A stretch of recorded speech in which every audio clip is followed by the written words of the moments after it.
बेटा हम 6वीं क्लास का अध्याय 7 ਦੇ ਅਭਿਆਸ 7.1 ਦਾ ਅਸੀਂ 7ਵਾਂ ਸਵਾਲ ਕਰਨ ਜਾ ਰਹੇ ਹਾਂ। ਇਸ ਤੋਂ ਪਿਛਲੀ ਵੀਡੀਓ ਦੇ ਵਿੱਚ ਤੁਹਾਨੂੰ 6 ਸਵਾਲ ਕਰਾਏ ਗਏ ਸਨ। ਉਮੀਦ ਕਰ ਰਹੇ ਕਿ ਤੁਹਾਨੂੰ ਸਮਝ ਆ ਗਏ ਹੋਣਗੇ।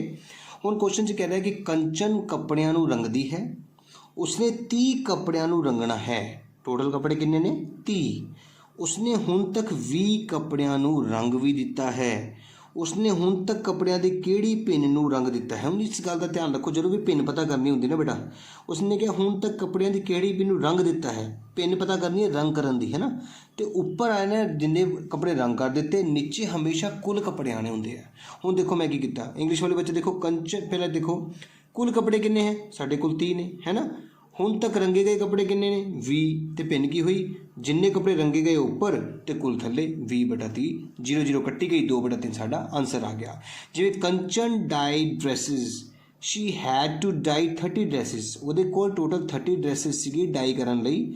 Shri has so far finished 20 dresses. ਹੁਣ ਤੱਕ ਉਸਨੇ 20 ਡਰੈਸਿਸ ਨੂੰ ਡਾਈ ਕਰਕੇ ਫਿਨਿਸ਼ ਕਰ ਦਿੱਤਾ ਹੈ, ਕੰਪਲੀਟ ਕਰ ਦਿੱਤਾ ਹੈ। What fraction of dresses she had finished. Fraction finish ਦੀ ਕੱਢਣੀ ਹੈ। ਯਾਦ ਰੱਖੋ, ਜਿਸ ਚੀਜ਼ ਦੀ ਫਰੈਕਸ਼ਨ ਕੱਢਣੀ ਹੁੰਦੀ ਹੈ ਉੱਪਰ ਆਉਂਦਾ ਹੈ ਤੇ ਟੋਟਲ ਥੱਲੇ ਆਉਂਦਾ ਹੈ ਹਮੇਸ਼ਾ। ਜਦੋਂ ਵੀ ਫਰੈਕਸ਼ਨ ਕੱਢਣੀ ਹੈ ਥੱਲੇ ਟੋਟਲ ਆਊਗਾ। ਤੇ ਟੋਟਲ ਕੱਪੜੇ ਕਿੰਨੇ ਨੇ? ਟੋਟਲ ਡਰੈਸਿਸ ਕਿੰਨੀਆਂ ਨੇ? 30। ਫਿਨਿਸ਼ ਡਰੈਸਿਸ ਕਿੰਨੀਆਂ ਹੋ ਗਈਆਂ? 20। ਤੇ ਫਰੈਕਸ਼ਨ ਕੀ ਹੋਏਗੀ? 20/30। 0 ਕੱਟੇ ਗਏ, 2/3 ਤੁਹਾਡਾ ਆਨਸਰ ਆ ਗਿਆ। ਅਗਲਾ ਸਵਾਲ ਦੇਖੋ ਬੇਟਾ।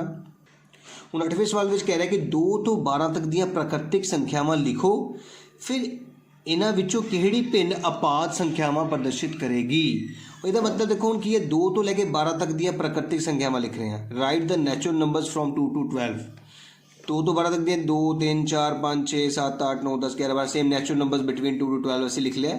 ਹੁਣ ਮੈਂ ਤੁਹਾਨੂੰ ਕਿਹਾ ਜਦੋਂ ਵੀ ਅਸੀਂ ਭਿੰਨ ਪਤਾ ਕਰਨੀ ਹੈ, ਭਿੰਨ ਪਤਾ ਕਰਨੀ ਹੈ ਅਪਾਦ ਸੰਖਿਆਵਾਂ ਦੀ, ਹੈ ਨਾ।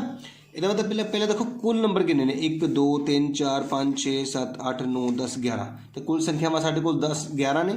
ਨੰਬਰ ਆਫ ਨੈਚੁਰਲ ਨੰਬਰਸ 11 ਹੋ ਗਏ। ਹੁਣ ਇਹਦੇ ਵਿੱਚ ਅਪਾਜ ਲੱਭਣੇ ਨੇ। ਦੇਖੋ 2 ਅਪਾਜ ਹੁੰਦੀ ਹੈ, ਸਾਰਿਆਂ ਨੂੰ ਪਤਾ ਹੈ।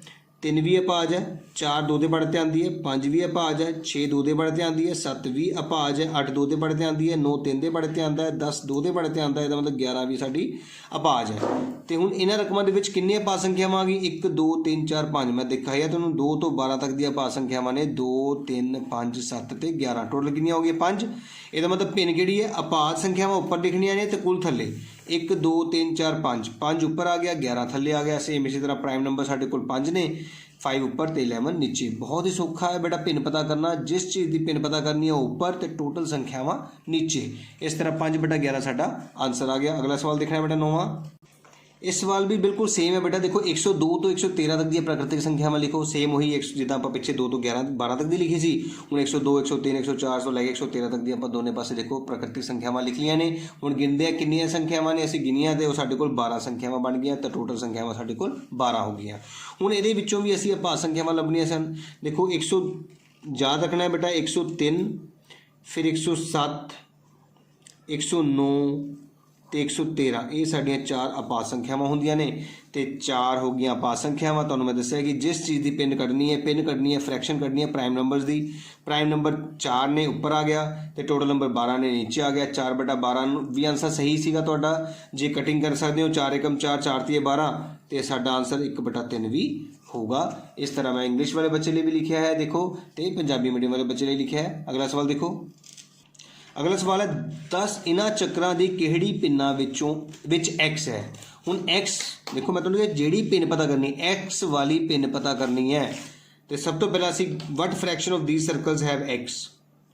ਕੁੱਲ ਚੱਕਰ ਕਿੰਨੇ ਨੇ? 1 2 3 4 5 6 7 8। ਕੁੱਲ ਚੱਕਰ 8 ਹੋ ਗਏ। x ਵਾਲੇ ਚੱਕਰ ਕਿੰਨੇ ਨੇ? 4। ਹੁਣ ਆਪਾਂ ਪਿੰਨ ਪਤਾ ਕਰਨੀ ਹੈ x ਵਾਲੇ ਚੱਕਰਾਂ ਦੀ। ਤੇ x ਵਾਲੇ ਚੱਕਰ ਉੱਪਰ ਆਣਗੇ ਤੇ ਟੋਟਲ ਥੱਲੇ ਆਣਗੇ। 4/8 ਤੁਹਾਡਾ ਆਨਸਰ ਹੋਏਗਾ। ਜਿਸ ਨੂੰ 4 × 4 4 ਦੂਣੀ 8 ਨਾਲ ਕੱਟ ਦੋਗੇ ਤਾਂ ਵੀ ਠੀਕ ਹੈ, ਨਹੀਂ ਕੱਟੋਗੇ ਤਾਂ ਵੀ ਆਨਸਰ ਸਹੀ ਮੰਨਿਆ ਜਾਏਗਾ। ਟੋਟਲ ਨੰਬਰ ਆਫ ਸਰਕਲਸ 8 ਨੇ। Number of circles having x 4 ਨੇ। ਤਾਂ ਫਰੈਕਸ਼ਨ ਕੀ ਹੋਏਗੀ? 4/8। 1/2 ਇਜ਼ ਮਾਈ ਆਨਸਰ। ਅਗਲਾ 11ਵਾਂ ਸਵਾਲ ਦੇਖੋ ਬੇਟਾ ਸਾਰੇ। ਹੁਣ 11ਵੇਂ ਸਵਾਲ ਦੇ ਵਿੱਚ ਧਿਆਨ ਨਾਲ ਦੇਖਣਾ ਸਾਰਿਆਂ ਨੇ। ਕੁਐਸਚਨ ਕੀ ਹੈ? ਕਹਿੰਦੇ ਕ੍ਰਿਸਟੀਨਾ ਆਪਣੇ ਜਨਮ ਦਿਨ ਉੱਤੇ ਇੱਕ CD ਪਲੇਅਰ ਪ੍ਰਾਪਤ ਕਰਦੀ ਹੈ। ਉਸਨੇ 3 ਸੀਡੀਆਂ ਖਰੀਦੀਆਂ ਅਤੇ 5 ਸੀਡੀਆਂ ਤੋਹਫੇ ਦੇ ਰੂਪ ਵਿੱਚ ਪ੍ਰਾਪਤ ਕੀਤੀਆਂ। CD ਪਲੇਅਰ ਉਸਨੇ ਜਨਮ ਦਿਨ ਵਿੱਚ ਮਿਲਿਆ ਉਹਨੂੰ। 3 ਸੀਡੀਆਂ ਆਪ ਖਰੀਦੀਆਂ ਉਸਨੇ ਤੇ 5 ਉਸਨੂੰ ਤੋਹਫੇ ਦੇ ਰੂਪ ਵਿੱਚ ਮਿਲ ਗਈਆਂ ਨੇ। ਟੋਟਲ ਸੀਡੀਆਂ ਉਹਦੇ ਕੋਲ 8 ਹੋ ਗਈਆਂ। ਪਰ ਉਸ ਉਹਨਾਂ 8 ਦੇ ਵਿੱਚੋਂ 3 ਉਹਨੇ ਆਪ ਖਰੀਦੀਆਂ ਸੀਗੀਆਂ ਤੇ 5 ਉਹਨੂੰ ਤੋਹਫੇ ਦੇ ਰੂਪ ਵਿੱਚ ਮਿਲੀਆਂ ਸਨ। ਇਸ ਗੱਲ ਦਾ ਧਿਆਨ ਰੱਖਣਾ ਹੈ। ਉਸ ਦੇ ਦੁਆਰਾ ਖਰੀਦੀਆਂ ਗਈਆਂ ਸੀਡੀਆਂ ਦੀ ਸੰਖਿਆ ਅਤੇ ਤੋਹਫੇ ਦੇ ਰੂਪ ਵਿੱਚ ਮਿਲੀਆਂ ਸੀਡੀਆਂ ਦੀ ਸੰਖਿਆ ਦਾ ਕੁੱਲ ਮੀਡੀਆ ਨਾਲ ਸੰਖਿਆ ਦਾ ਭਿੰਨ ਕਿੰਨੀ ਹੈ। ਉਹੀ ਗੱਲ ਆ ਗਈ ਨਾ। ਹੁਣ ਭਿੰਨ ਪਤਾ ਕਰਨੀ ਹੈ ਤੇ ਖਰੀਦੀ ਗਈ ਸੀਡੀਆਂ ਦੀ ਵੀ ਭਿੰਨ ਪਤਾ ਕਰਨੀ ਹੈ ਤੇ ਤੋਹਫੇ ਵਾਲੀ ਸੀਡੀਆਂ ਦਾ ਵੀ ਭਿੰਨ ਪਤਾ ਕਰਨੀ ਹੈ। ਤਾਂ ਸਭ ਤੋਂ ਪਹਿਲਾਂ ਇੰਗਲਿਸ਼ ਵਾਲੇ ਬੱਚੇ ਵੀ ਦੇਖ ਲਓ। Christina received a CD player for her birthday. She bought 3 CDs and received 5 other for gift. Write the fraction of her total CDs. Did she buy and fraction? दोनों CDs दोनों fractions ਕੱਢਣੀਆਂ ਨੇ, buy ਵਾਲੀ ਵੀ ਤੇ ਜਿਹੜੀ receive ਕੀਤੀਆਂ as a gift ਵੀ। ਪਹਿਲਾਂ ਦੇਖੋ ਖਰੀਦੀ ਗਈ ਸੀਡੀਆਂ ਕਿੰਨੀਆਂ ਨੇ 3, number of CD bought 3, ਤੋਹਫੇ ਦੇ ਰੂਪ ਵਿੱਚ ਕਿੰਨੀਆਂ ਪ੍ਰਾਪਤ ਕੀਤੀਆਂ 5, number of CD received as gift 5, total ਸੀਡੀਆਂ ਕਿੰਨੀ ਹੋਗੀ 8, total number of CDs is 8।